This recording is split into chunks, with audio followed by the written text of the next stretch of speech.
अस्सलामुअलैकुम वरहमतुल्लाहि वबरकातुहू। Ninth class chemistry chapter number 1 introduction to chemistry. आज का जो टॉपिक है वो है आयंस और उसकी टाइप्स। अब ओवरऑल हम चैप्टर में एटम एलिमेंट के बारे में पढ़ चुके हैं, कंपाउंड के बारे में पढ़ चुके हैं, कंपाउंड को रिप्रेजेंट करने वाले फार्मूलाज के बारे में पढ़ चुके हैं। कंपाउंड को बेसिकली दो फार्मूला से शो किया जाता था, एम्पेरिकल फार्मूला और मोलेकुलर फार्मूला। कोवलेंट कंपाउंड को एम्पेरिकल फार्मूला से, जबकि आयनिक कंपाउंड को फार्मूला यूनिट से। इसी तरीके से कोवलेंट कंपाउंड को मोलेकुलर फार्मूला से भी ज़ाहिर किया जाता है। जो आज का टॉपिक है वह आयंस और उसकी टाइप्स। हम एलिमेंट और एटम के बारे में पढ़ चुके हैं। Element is the substance which is made up of same atom having same atomic number and cannot decompose into simpler substances. Or atom is the simplest and smallest particle of matter which may be indivisible or non-indivisible, which may take part in a chemical reaction or not take part in a chemical reaction. तो जो ions है, ions may be atom or a group of atom. Ion जो है वो एक single atom भी हो सकता है या ग्रुप ऑफ एटम भी हो सकता है, विच हैव एनी चार्ज, जिसके ऊपर कोई चार्ज भी हो सकता है, वो एटम और अ ग्रुप ऑफ एटम कहलाता है आयंस।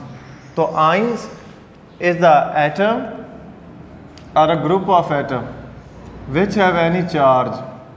तो आयन जो हैं वो बेसिकली एटम हैं या ग्रुप ऑफ एटम्स हैं जिनके ऊपर कोई चार्ज होता है, वो एटम या ग्रुप ऑफ एटम को हम आयन कहते हैं।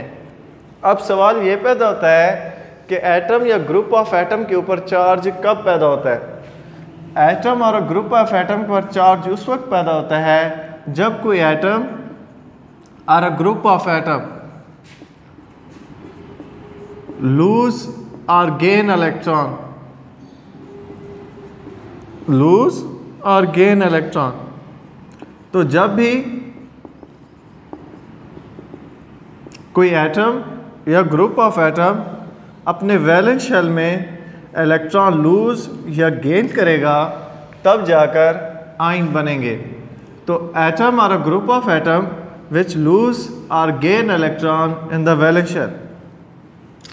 तो जब भी कोई एटम इलेक्ट्रॉन लूज करता है या इलेक्ट्रॉन गेन करता है तब जाकर उस पर चार्ज पैदा होता है, और ऐसे एटम और ग्रुप ऑफ एटम को हम आयन कहते हैं। तो आयन की दो डेफिनेशंस हैं, एटम और group of atom which have any charge. और ये चार्ज कब पैदा होता है? जब कोई एटम इलेक्ट्रॉन लूज या गेन करता है। तो जब भी कोई एटम इलेक्ट्रॉन लूज या गेन करता है तब जाकर उस पर चार्ज पैदा होता है, और ऐसे चार्ज रखने वाले एटम को हम आयन कहते हैं। अब चार्ज जो होते हैं वो दो तरह के होते हैं। चार्ज पॉजिटिव भी हो सकता है, नेगेटिव भी हो सकता है। तो चार्ज की बुनियाद पर आयंस की बेसिकली दो टाइप्स होती हैं। तो ions have basically two types on the base of charge. Charge may be positive और charge may be negative।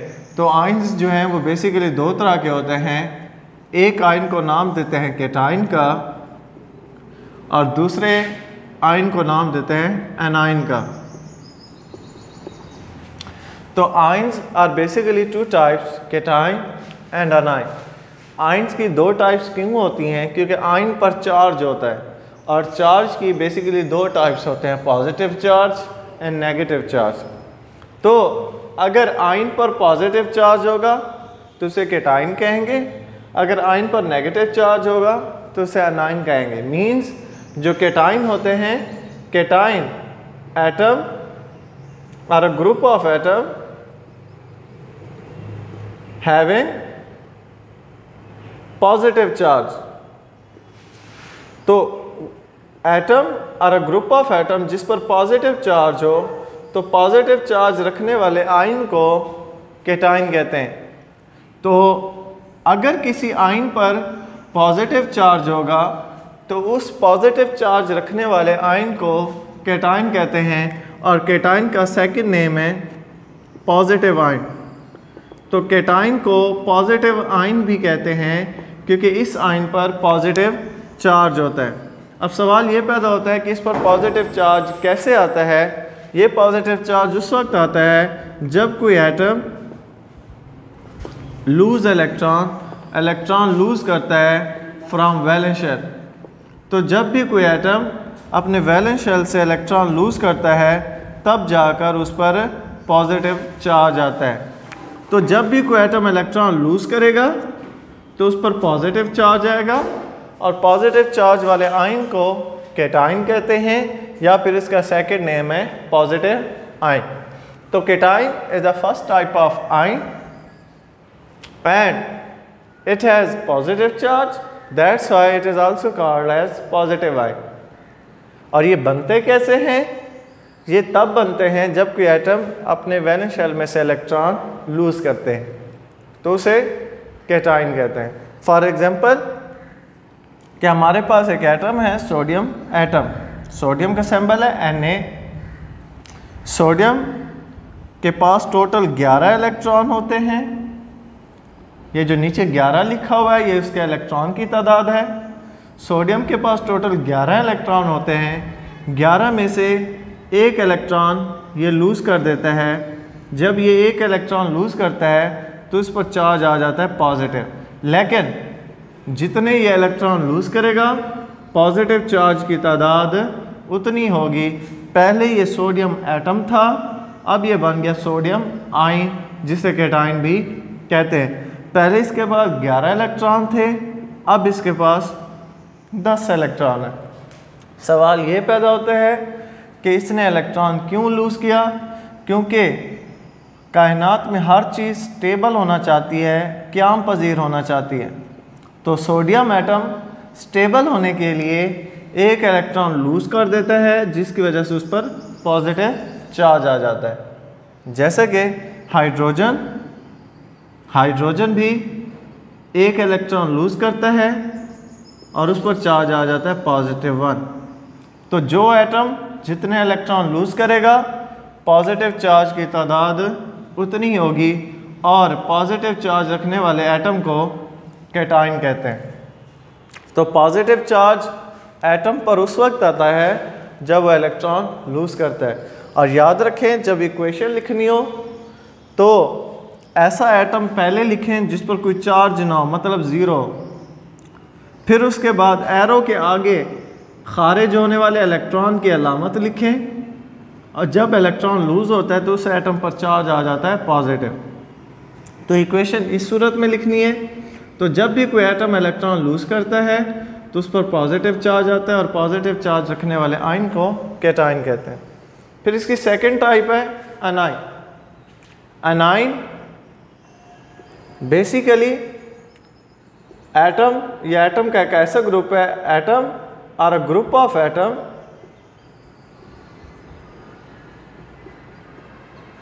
Having negative charge. तो एटम या ग्रुप ऑफ एटम जिस पर नेगेटिव चार्ज हो उसे कहते हैं हम एनाइन।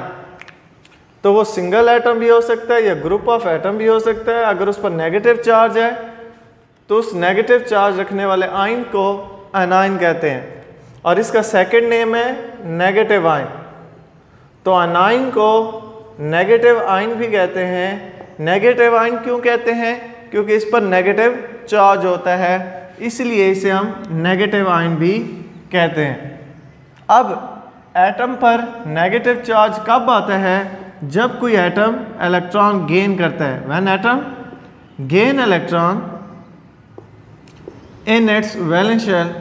तो जब भी कोई एटम अपने वैलेंस शेल में इलेक्ट्रॉन गेन करता है तब जाकर उस पर नेगेटिव चार्ज आता है और नेगेटिव चार्ज रखने वाले एटम को हम एनाइन कहते हैं।